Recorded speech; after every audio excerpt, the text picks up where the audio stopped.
আসসালামু আলাইকুম viewers, সোলসান temple আমার পক্ষ থেকে আপনাদের স্বাগতম। আশা করি সবাই ভালো আছেন। আজকে দুইটি, একটি রুম অ্যাটাচড বাথরুম, একটি কমন বাথরুম। এটাতে হবে আপনার হাই কমোড, এটা হবে লো কমোড, আর ওই পাশে হবে একটা লো কমোড, অর্থাৎ কমন বাথরুমে। মানে এই ফিটিংটা আমি করব কিভাবে, আমি দেখেন এখানে দুইটা ওয়াইটি খাওয়াইছি। অনেকে আসলে আসলে কি বলবো, ওয়াইটি দেখলে অনেকে নাকি বলে জ্বর আসে, কিন্তু আসলে একটু দেখেন বিষয়টা।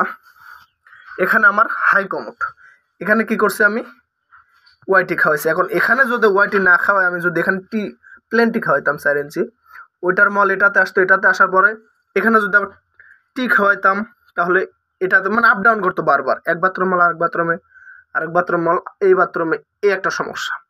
এখন যখন ওই বাথরুম থেকে মলটা আসবে, এই কর্নার এসে বাড়ি খেয়ে, আপনারা বাস্তবতা আমি তুলে ধরি, একটি ওয়ালের কর্নার হয়ে আপনি ঢেল ছুড়বেন, দেখবেন ওটা বিপরীতে না আসে অ্যাঙ্গেল হয়ে যাবে।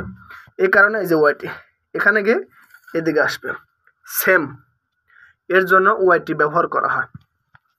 আমি প্রাথমিক কাজটা করা হয়েছে, এখনও আমার বাহিরের বের হবে, এখানে ওয়েস্ট লাইন হবে, শুধু ময়লা লাইনটা আমি করছি। তো ভিউয়ার্স, যারা কাজ করেন, অনেকে কাজ করে যায় আসলে ভুল বুঝতে পারেন না, তা আসলে এর জন্য আমরা আজকের ভিডিওটি করা, যে আপনারা দেখেন যে আমি কি করে কাজটা করে থাকি। এর মধ্যেও যেহেতু এটা আনকমন একটি কাজ, বিদেশে এগুলো হয়ে থাকে, বুঝতে যদি অসুবিধা হয়ে থাকে অবশ্যই মেসেজ সবসময় নক করবেন, ইনশাআল্লাহ বোঝানোর মতো চেষ্টা করব। তো সবাই ভালো থাকুন, সুস্থ থাকুন। আসসালামু আলাইকুম ওয়া রাহমাতুল্লাহি ওয়া বারাকাতুহু।